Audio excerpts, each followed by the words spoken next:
नमस्कार। देश और दुनिया की महत्वपूर्ण करंट अफेयर न्यूज़ के साथ मैं कुणाल आप सभी का संस्कृति आईएएस यूट्यूब चैनल पे स्वागत करता हूं। चलिए इसी क्रम में सबसे पहले आगे बढ़ते हुए देखते हैं वे कौन से विषय जिस पे हम लोग आज बात करने वाले हैं। तो यह सभी हम लोग की आज की करंट अफेयर न्यूज़ है और सभी बेहद महत्वपूर्ण है आज। तो ऐसी स्थिति में हम लोग बढ़ते हैं हमारी पहली न्यूज़ की तरफ, जो हमें बता रही है चंद्रयान रोवर के बारे में। भाई देखिए, कल सब कुछ बहुत अच्छे से हुआ और हम लोग का जो लैंडर था वो सफलतापूर्वक सॉफ्ट लैंडिंग कर लिया है। अब बहुत सारे लोग सोचते हैं कि एक्चुअल में सॉफ्ट लैंडिंग हुई थी किस प्रकार से, ऐसा तो नहीं, बहुत स्लो। एक्चुअल में क्या होता है कि जिस समय ना ये पूरा जो लैंडर था मून के आसपास घूम रहा था, इसकी स्पीड बहुत ज़्यादा थी, 6000 किलोमीटर पर आवर के स्पीड से भी ज़्यादा चल रहा था ये।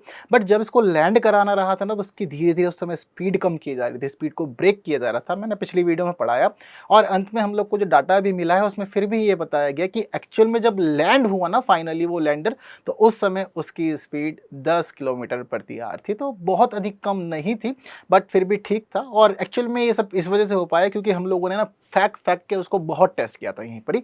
एक्चुअल में होता है ना कि दो तरह के लोग होते हैं, एक जो असफलता के साथ साथ गिर जाते हैं, टूट जाते हैं और दोबारा नहीं बन पाते, और दूसरे वो लोग होते हैं जो अपनी असफलता से सीख लेते हैं और सीख लेने के बाद फिर वो दोबारा प्रयोग करते हैं। तो यही हुआ पिछली बार चंद्रयान 2 में, जब हम लोग का प्रोजेक्ट विफल हो गया था, तो अब की बार हमने यहीं पे ही लैंडर को इतना फेंका कि पता लग गया कि 10 किलोमीटर 20 किलोमीटर प्रति आवर की स्पीड से अगर गिरेगा तो भी मिशन सक्सेसफुल होगा, जो कि हुआ। और भारत चंद्रमा के दक्षिणी ध्रुव पर पहुंचने वाला दुनिया का पहला देश अब बन गया है। तो अब जल्द ही हमें नई नई रिसर्च इसके माध्यम से पता लगेगी। तो इसी क्रम में हम लोग बढ़ते हैं आगे और कुछ बातें कर लेते हैं अब इस चंद्रयान के रोवर के और लैंडर के बारे में थोड़ी थोड़ी सी, क्योंकि ज़रूरी है, बहुत ही महत्वपूर्ण उपलब्धि है हम सभी लोगों के लिए। ठीक है, तो इसी क्रम में बढ़ते हैं सबसे पहले लैंडर की तरफ। तो लैंडर के बारे में क्या बता रहे हैं कि भाई इसका जो द्रव्यमान है ये है 1749.86 किलोग्राम है। इसके बारे में बता रहे हैं इसकी शक्ति 738 वाट की है और इसमें 3 पेलोड शामिल किए गए हैं। बता रहे हैं कि ये जो तीनों के तीनों पेलोड हैं ये है जहाँ पे लैंड हुआ है उसके आसपास की चीज़ों को एनालिसिस करेंगे और उसके बाद हम तक रिसर्च करके बातें जो भी पहुंचा सकते हैं उन सभी बातों को वहां से पहुंचाएंगे। बाद में फिर हम लोग आगे का काम करेंगे। बता रहे हैं कि यह 3 जगह पर कांटेक्ट करने में सक्षम है। रोवर जो इसमें से निकला है उससे तो ये कांटेक्ट करने में सक्षम ही है। और ये जो उसका वेट है ना, एक्चुअल में ये है विद रोवर है, क्योंकि पूरा साथ में था तो ऐसी स्थिति में साथ में ही इनका वेट किया गया था। तो यह रोवर से कांटेक्ट करेगा। ऑर्बिटर जिससे ये निकला था वहाँ से भी कांटेक्ट कर सकता है और इसरो के जो ऑफिस है हमारे यहाँ पर उससे भी कांटेक्ट कर सकता है। तीनों ही जगह पे कांटेक्ट करने में ये सक्षम है पूरी तरह से। अब क्या है, एक्चुअल में एक सिस्टम इन्होंने बैठाया। सिस्टम यह है कि भाई रोवर जो हम लोगों का रिलीज हुआ है, अब वो रोवर हम लोग को डिटेल्स तो भेजना शुरू कर दिया है, बट डिटेल वो हमें डायरेक्ट नहीं भेज रहा। रोवर को जो भी वहां से मिल रहा है या जो भी फोटोज कैप्चर कर रहा है, जो भी देख रहा है, वो भेज रहा है पहले लैंडर के पास में। फिर लैंडर कांटेक्ट कर रहा है इसरो से और उसके बाद डिटेल सारी हम लोग तक आ जा रही है। जैसे कि हमने देखा कि फोटोज आनी शुरू हो गई है, काफी अच्छी फोटोज आ रही है और हम चंद्रमा को अच्छे से देख पा रहे हैं। इसको लैंड किया गया तो वो जो पॉइंट है लैंडिंग का वह साउथ ईस्ट में है चंद्रमा के, जो स्क्रीन पे है आप लोग के। ठीक है, अब इसमें जो 3 पेलोड हैं, तीनों पेलोड अलग अलग काम करेंगे और हम लोग के आने वाले समय में बहुत ही महत्वपूर्ण भूमिका निभाएंगे। कैसे निभा रहे हैं? पहला पेलोड को जो नाम दिया गया है वह दिया गया है रंबा एलपी। क्या करेगा? कह रहे हैं कि चंद्रमा की सतह के निकट जो प्लाज्मा है उसका यह एनालिसिस करेगा। प्लाज्मा में शामिल है यहाँ के आयन और इलेक्ट्रॉन, तो उनका घनत्व वगैरह हो गया, तो जिसकी भी जो भी जानकारी दे सकता है यह वहाँ से हमें देगा। बाकी का काम हमारी टीम करेगी। तो कह रहे हैं कि इसमें अगर परिवर्तन हो रहे हैं, जनरली क्या होता है कि हम देखते हैं पृथ्वी पे भी सब चीज़ें एक साथ नहीं रहती, एक जैसी नहीं रहती। तो यह जो पूरा का पूरा मिशन बता रहे हैं कि यह 14 दिन तक अभी एक्टिव रहेगा और 14 दिन तक हमें वहाँ से चीज़ों को भेजेगा। तो ऐसी स्थिति में भाई अब जो भी हमें चीज़ें मिलेगी, अब उस दौरान जो अभी स्थायी रूप से जानकारी मिल रही है वो फिर देखेंगे कि धीरे धीरे क्या क्या परिवर्तन उनमें महसूस किए जा रहे हैं 14 दिन के दौरान, क्योंकि वायुमंडल अलग है, एटमॉस्फेयर अलग है, फोर्सेस अलग हैं, तो चीज़ें अलग अलग रहेंगी ऐसी स्थिति में। तो उस दौरान वहाँ के जो तत्व हैं वह क्या प्रतिक्रिया दे रहे हैं, ये है हम लोग एनालिसिस इसके माध्यम से करने वाले हैं। दूसरा जो उसका पेलोड है उसका नाम है CHASTE। इसके ऊपर मुख्य जो दायित्व दिया गया है वह है थर्मोफिजिकल प्रयोग का। एक्चुअल में चंद्रमा की अब स्थिति क्या है हमें मुख्य रूप से यह बताएगा कि तापमान बढ़ते समय चंद्रमा किस प्रकार रिएक्ट करता है, क्योंकि 14 दिन में एक अच्छा खासा वह घूम जाएगा और उसकी अलग अलग कलाएं हमें देखने को मिलने वाली हैं। तो इन कलाओं के दौरान जब उसके अलग अलग क्षेत्र से सूर्य की रोशनी हटती है या बढ़ती है, तो उस समय वहाँ के तत्व क्या रिएक्ट करते हैं या तापमान बढ़ने पे उनकी क्या स्थिति होती है वह हमें अब यही वाला पेलोड बताने वाला है। तो जो भी तापीय गुण होंगे चंद्रमा के वह हमें इसके माध्यम से पता लग जाएंगे। तीसरा पेलोड जो है वह है ISLA। तो ऐसी स्थिति में बता रहे हैं कि जो ILSA है उसकी स्थिति यह है कि यह उसकी भूकंपीयता की जांच करेगा, यानी कि वहाँ पे भूकंप आते हैं या नहीं आते, या कंपन होता है तो कंपन की स्थिति क्या है। जैसे पृथ्वी का तो हमें पता है टेक्टोनिक प्लेट्स हैं, मूव करती हैं, टकरा जाएंगी तो भूकंप आ जाएगा, ज्वालामुखी विस्फोट भी उसके माध्यम से होंगे। तो उसी स्थिति में चंद्रमा की स्थिति अब क्या है, किन मामलों में वह क्षमता रखता है हमसे या अलग है, वो हमें यहीं पता लगेगा। तो जो भूकंपीयता की स्थिति है वह इसके माध्यम से पता लगेगी लैंडिंग स्थल के आसपास में। साथ साथ यह हमें वहाँ से ऐसी फोटोज भेजेगा, ऐसा डाटा भेजेगा जो हमें जानकारी देगा चंद्रमा की परत और उसकी मेंटल के बारे में, कि वह किस प्रकार है, कौन कौन से तत्व पाए जा रहे हैं वगैरह वगैरह, जो भी हम वहाँ से जान पाए। ठीक है, बात सभी क्लियर है। तो यह जो जिम्मेदारी है यह दी गई है लैंडर को, लेकिन लैंडर के साथ साथ रोवर को भी भाई कुछ जिम्मेदारियां दी गई हैं। यह हम लोग का रोवर है।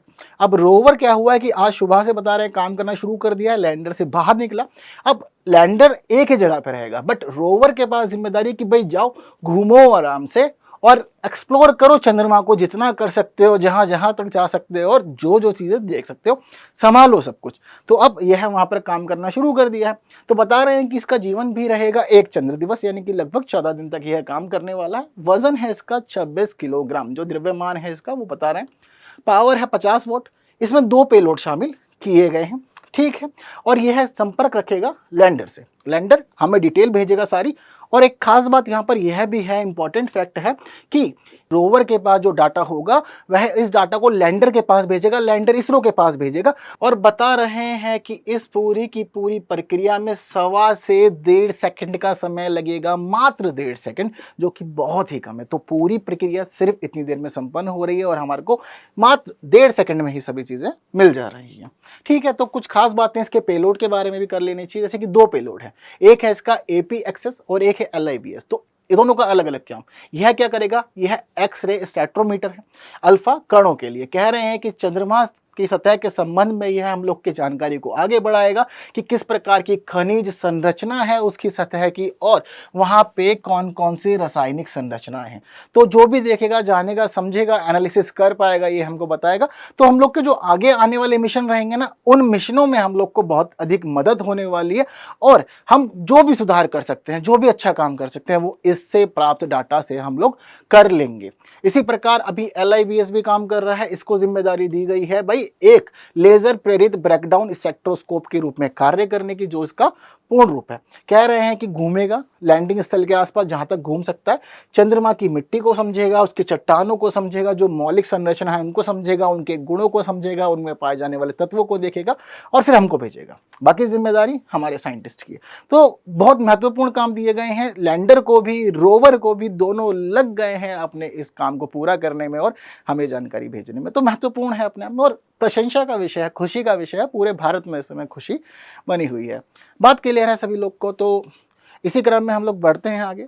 इस खंड से आप लोग के लिए एक प्रश्न आप लोग की स्क्रीन पर, प्यारा सा प्रश्न है, जल्दी से मुझे कमेंट कर दीजिए। हम लोग आगे बढ़ते हैं हमारी दूसरी न्यूज़ की तरफ, जो हमें बता रही है कि ब्रिक्स का विस्तार करने के लिए सहमति दर्ज कर ली गई है। अभी वर्तमान में साउथ अफ्रीका के जोहान्सबर्ग में भाई मीटिंग हो रही है ब्रिक्स देशों की। वर्तमान में संख्या 5 ही है। हमारे प्रधानमंत्री मोदी भी गए हुए हैं और वो भी पार्टिसिपेट कर रहे हैं। लेकिन एक लंबे समय से हम ये लोग देख रहे थे कि डिमांड की जा रही है बहुत ज़्यादा कि हमें ज्वाइन करवा लो, हमें भी ब्रिक्स का मेंबर बना लो। ये एक लंबे समय से डिमांड है। सुनने में ऐसा भी आया है कि 40 से अधिक देश इस बात की डिमांड कर रहे हैं कि हमें ब्रिक्स का सदस्य होना चाहिए। ब्रिक्स को दरअसल बनाया गया था उन देशों के द्वारा जो दुनिया की तेजी से उभरती हुई अर्थव्यवस्थाएं बनी हुई हैं। तो उन्होंने अपने विकास के लिए, अपने कार्यों के लिए, अपनी आपसी सहमति के लिए, अपनी रणनीति के लिए और अन्य समूहों का सामना करने के लिए तैयार किया था खुद को। बट क्या हुआ कि भाई बाकी सबको भी अच्छा लगा देख करके कि इतना बढ़िया संगठन बनाया है, इतना बढ़िया समूह बनाया है, मिलजुल के सारे काम कर ले रहे, डिमांड थी। बट डिमांड के बावजूद हमारे जो प्रधानमंत्री नरेंद्र मोदी हैं वो विरोधी थे कि संसद का विस्तार नहीं होना चाहिए। यदि इस समूह का विस्तार हो जाएगा तो ऐसी स्थिति में चीज़ें बदल जाएंगी और कहीं ना कहीं अभी जिस व्यवस्थित रूप में, संतुलित रूप में हम लोग कार्य कर रहे हैं वो कार्य नहीं कर पाएंगे। तो इसी को लेकर के बातचीत होनी थी 22 से 24 अगस्त को, तो आज 24 ही है। तो बातचीत वगैरह इन्होंने फाइनल कर ली, सहमति भी दर्ज कर दी है कि भाई ठीक है एक्सपेंशन कर लो। तो अब फाइनल जो बातचीत हुई है, इन्होंने कहा है कि ठीक है हम 6 देशों को अभी इजाज़त देते हैं यहाँ शामिल होने की। 6 देश इन्होंने वो चुने हैं जो कहीं ना कहीं ग्लोबल साउथ की टर्म से जुड़े हुए हैं और पूरे के पूरे जो वैश्विक दक्षिण के अभी तेजी से विकास कर रहे हुए देश हैं या फिर विकासशील देश हैं। तो उनको बोल रहे हैं कि ठीक है आप जुड़ें और आप महत्वपूर्ण भूमिका निभाएं और साथ में आपसी सहयोग जो भी कर सकते हैं आप करें, उनकी डिमांड की वजह से ही। क्योंकि मोदी जी कल ही बोल देते कि ठीक है सर्वसम्मति से हम लोग सारा फैसला लेंगे, मतलब सब तैयार हैं तो ही हम तैयार हैं। यहाँ पे कोशिश ये भी की गई है कि किसी एक देश को विशेष प्रभुता ना मिले और उसका महत्व अधिक ना बढ़े। कहीं ऐसा ना हो जाए कि ये भी यूएन की तरह 5 देशों का ही समूह बन जाए या किसी और की तरह हो जाए। तो कोशिश यही है कि संतुलित व्यवस्था रहनी चाहिए। ऐसा ना हो कि चाइना की डिप्लोमेसी बहुत अधिक बढ़ गई या किसी और की बढ़ गई। मुख्य कंसर्न जो है वह चाइना ही है। कहीं ना कहीं ये भी सोचा गया कि अधिक इस्लामिक देशों को इसमें ऐड करने से बचा जाए। कहीं ऐसा ना हो कि घूम फिर के हम दोबारा सार्क की तरह ही बन जाए। सार्क वर्तमान में निष्क्रिय हो गया है क्योंकि पाकिस्तान के साथ हम लोग की सहमति नहीं बन पाती थी, विरोध रहता था। और जब किसी भी मुद्दे पे हम बात करना चाहते थे तो पाकिस्तान विरोध दर्ज करता था और उसका रट्टा ही खत्म नहीं होता था, बार बार घुमा फिरा के सेम बात, कश्मीर कश्मीर कश्मीर। तो बैठक ही बंद करवा दी इसकी। अब ना सार्क की समिट होती है ना बातचीत करते हैं, कहते हैं तुम खुश रहो अपने अलग, जो हो रहा है देखा जाएगा उसके अलावा। तो अब उसको निष्क्रिय कर दिया। बट बिम्स्टेक बहुत अधिक एक्टिव है, ब्रिक्स एक्टिव। तो ऐसी स्थिति में क्या हो रहा है कि अब यहाँ विस्तार कर रहे हैं बट कोशिश है कि चाइना का जो डोमिनेशन है वो बहुत अधिक ना बढ़ जाए। इसके अलावा यह भी कोशिश है कि पाकिस्तान या कोई ऐसा देश जो किसी का विरोधी हो या जिससे समूह की जो कार्रवाई है वो बाधित हो और ठीक रूप से ना चल पाए। तो इन सबको लेकर सोचा गया। तो कौन कौन से हैं वे 6 देश जिनको लेकर के सहमति बनी है? सऊदी अरब काफी समय से चर्चाओं में था और माना जा रहा था शामिल करवा लेंगे, तो अप्रूवल दे दिया है। ईरान को भी कह रहे हैं कि आ जाइए, इथोपिया भी, मिस्र, अर्जेंटीना और यूएई सबको कह दिया है कि आप आ जाइए। तो अभी वर्तमान में हम देखते हैं कि ब्रिक्स एक 5 सदस्यीय देश है, तो अब इसमें 6 नए सदस्य भी शामिल हो जाएंगे। तो अब आने वाले समय में हो सकता है कि हमें एक 11 सदस्य समूह के रूप में देखने को मिलेगा। हालांकि इसका जो नाम है ना, उस नाम के साथ में क्या होने वाला है अभी कोई भी फाइनल मामला नहीं है। ब्रिक्स ही रहेगा या कुछ और नया नाम दिया जाएगा, कोई फाइनल मामला नहीं है। बट यह फाइनल कर दिया गया है कि ये 6 देश अब इसके पूर्ण सदस्य होंगे। कब से होंगे ये बात भी ध्यान रखनी है। तो डेट फिक्स की गई है इन लोगों ने 1 जनवरी 2024, यानी कि कह दिया है कि भाई 1 जनवरी 2024 से यह सदस्यता ले लेंगे और फिर बाकी सदस्यों के समान ही समूह में अब यह कार्य करने वाले हैं। बात इतनी क्लियर है। तो इंपॉर्टेंट है बहुत ज़्यादा और आने वाले समय में पूरी संभावना है कि प्रश्न बनेंगे यहाँ से, ठीक है। तो इसके अलावा यहाँ पर एक प्रश्न यह भी बनता है कि क्या प्रक्रिया निर्धारित की गई। हम देखते हैं कई बार जैसे कि एससीओ की सदस्यता को लेकर 3 साल से फंसा हुआ है ईरान और उसको पूर्ण सदस्यता अभी तक नहीं मिल पाई है। तो क्या प्रोसेस निर्धारित किया है, कैसे बनाएंगे सदस्य। तो ऐसी स्थिति में अभी सबने सहमति ये रखी है कि कोई विशेष प्रक्रिया नहीं होगी, कोई विशेष मानक नहीं होंगे, जो भी काम होगा हम लोग पूरी सर्वसम्मति से करेंगे। यानी कि 5 ही देश राजी हैं, तो ऐसी स्थिति में 5 की मर्जी से सारा काम होगा। अगर कोई प्रस्ताव लाया गया है किसी देश को शामिल करने के लिए, आप सहमति रखते हैं, कहते हैं कि ठीक है सब मिलजुल के काम करें और शामिल कर ले व्यक्ति को या देश को, तो ऐसी स्थिति में उसको शामिल करा लिया जाएगा। बट अगर सर्वसम्मति नहीं बन पाती है तो ऐसी स्थिति में फिर नहीं करेंगे कुछ भी काम। तो सारा का सारा जो काम होना है सब सर्वसम्मति से और मिलजुल करके आगे भी चलता रहेगा, ऐसा माना जा रहा है अभी, ठीक है। तो थोड़ी सी बात ब्रिक्स की। कहते हैं कि 2001 में बातचीत शुरू हुई थी इसको लेके। जिम ओ'नील नाम के व्यक्ति थे और 4 देशों का ही मामला था उस समय, ब्राज़ील, रशिया, इंडिया और चाइना। बाद में हमें पता लगता है कि 2006 में बोला गया कि ठीक है ऐसा एक समूह होगा। बट जो समूह की मुख्य स्थापना मानी जाती है वो उसकी पहली बैठक से मानी जाती है जो 2009 में हुई थी। कहते हैं कि पहली बार बैठे, बातचीत हुई और उसके बाद ब्रिक हमें देखने को मिला। जी हाँ, BRIC। उसके बाद जब 2009 की बैठक हो गई तो 2010 की बैठक की गई और 2010 वाली बैठक में दक्षिण अफ्रीका को इसका 5वां सदस्य का दर्जा दिया गया, जिसके बाद इसका नाम बदल के ब्रिक से ब्रिक्स कर दिया गया था। तो कहीं भी प्रश्न पूछे जा सकते हैं, बातचीत होती रहती है, कहीं भी UPSC प्रश्न पूछ सकता है या आप लोग कोई और एग्जाम दे तो वहाँ भी पूछा जा सकता है, तो तैयार रहिएगा। तो एक साधारण सा प्रश्न आप लोग दे सकते हैं, उसका जवाब आप लोग की स्क्रीन पर है और बहुत जल्दी दे सकते हैं इसका जवाब। ठीक है, तो इसी क्रम में इस प्रश्न का जवाब देने के बाद हम लोग बढ़ते हैं हमारी अगली न्यूज़ की तरफ, जो बता रही है अस्त्र एक मिसाइल के बारे में। अस्त्र मिसाइल अपने आप में बहुत अधिक खास है, हालांकि न्यूज़ में बनी रहती है। अभी न्यूज़ में क्यों आई है और क्या नया काम किया है, तो कह रहे हैं कि भाई पहली बार ऐसा हुआ है कि अस्त्र मिसाइल को टेस्ट किया गया है तेजस से, जो हमारा लाइट कॉम्बैट एयरक्राफ्ट है।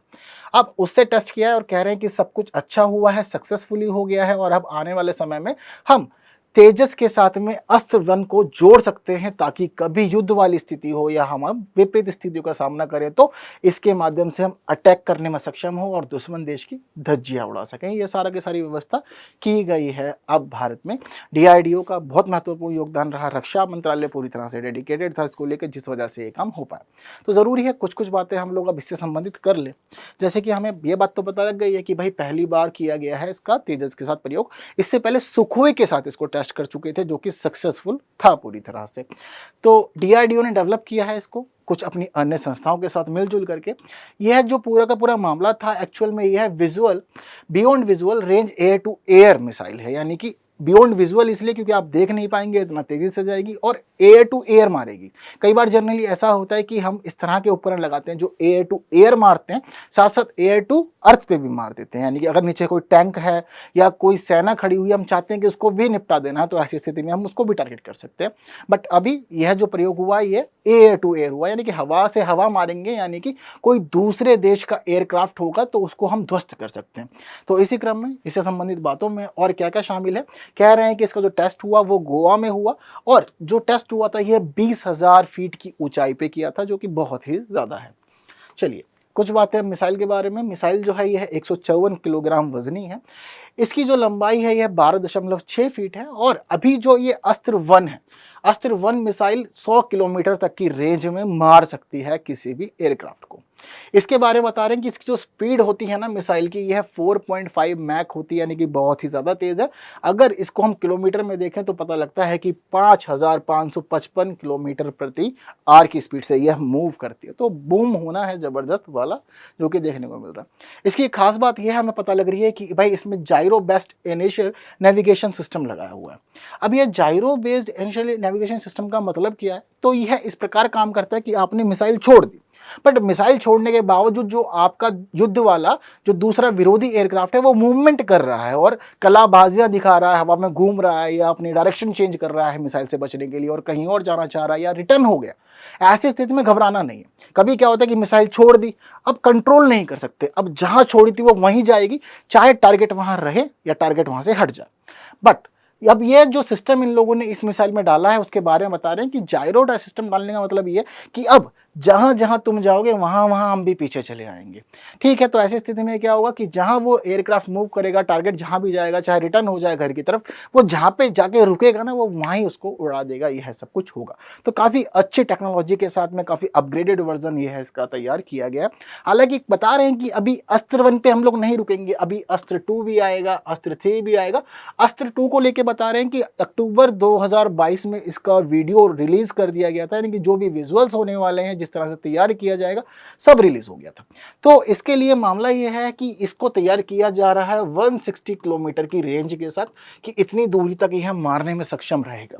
वहीं जो इसकी थर्ड वर्जन तैयार होने वाला है अस्त्र 3, उसके लिए बोल रहे हैं कि इसमें क्षमता हम लोग रखेंगे 300 किलोमीटर की, यानी कि 300 किलोमीटर तक यह मारने में सक्षम होगा। तो इस प्रकार इसको अभी अपग्रेड कर रहे हैं धीरे धीरे, और केवल इसकी दूरी ही नहीं बल्कि और भी जो तकनीकें, जो भी हम अपग्रेडेड चीज़ें देख रहे हैं उनको शामिल करना चाहें तो उनको भी शामिल कर पाएंगे। जैसे कि पता लग रहा है कि अस्त्र 2 के बारे में बता रहे हैं कि इसमें बेहतर जैमर प्रतिरोध लगाए जाएंगे, यानी कि कहीं पे अगर मिसाइलों को जैम करने के लिए कोई सिस्टम हो तो यह जैम ना हो। और इसमें जो रॉकेट मोटर लगाई जाएगी यह डुअल पल्स लगाई जाएगी, यानी दो तरफ से वो प्रेशर देगी, जिससे कि इसकी स्पीड बढ़ेगी और मारक क्षमता भी बढ़ जाएगी।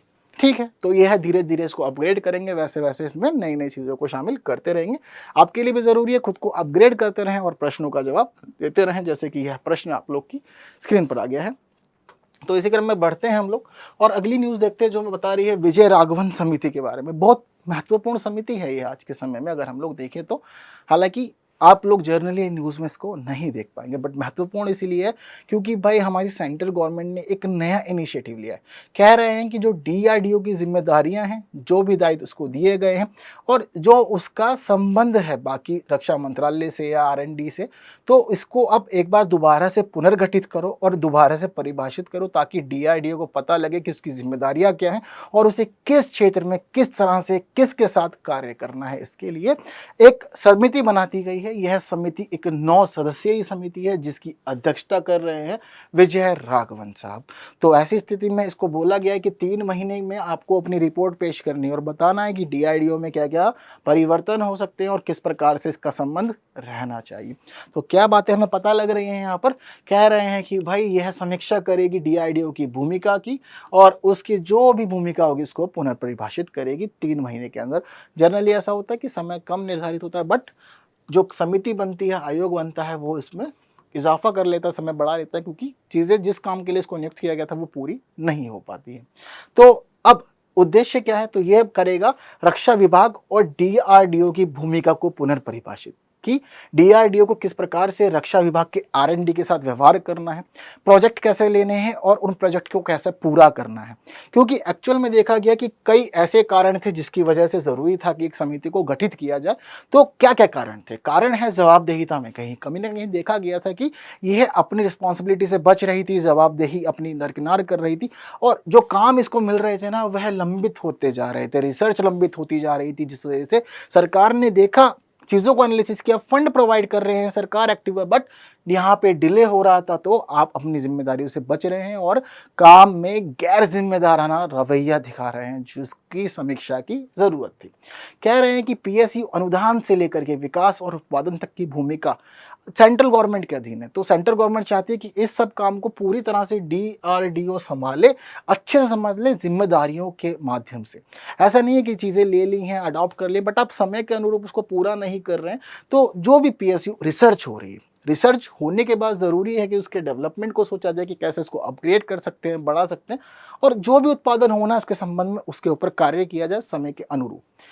सरकार यह भी चाहती है कि निजी क्षेत्र की भूमिका हो क्योंकि डीआरडीओ को जिस समय बनाया गया था उस समय परिस्थितियां अलग थी, भारत का दृष्टिकोण अलग था और हम लोग एलपीजी में एंटर नहीं किए थे उस समय। बट अब हम लोग पूरी तरह से ग्लोबलाइज हो रहे हैं, दुनिया से जुड़ रहे हैं, नई नई तकनीकों को शामिल कर रहे हैं और हमारा निजी क्षेत्र भी बहुत अधिक सक्षम है आज के समय में, हम लोग अगर देखें तो फिलहाल सरकार यह भी चाहती है कि निजी क्षेत्र की जो भूमिका है वो बढ़े।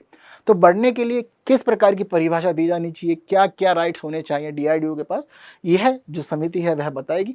और साथ साथ एक बड़ी समस्या देखी गई डीआरडीओ के साथ में कि डीआरडीओ उन्हीं चीज़ों पे काम कर पा रहा था जो हम लोग इंपोर्ट कर रहे थे। यानी कि कहीं ना कहीं जो हम लोग आत्मनिर्भर लक्ष्य लेके चल रहे हैं, हम चाहते हैं सब कुछ स्वदेशी रूप से विकसित हो, हमें उसमें कमी दिख रही थी और वह चीज़ें पूरी नहीं हो पा रही थी।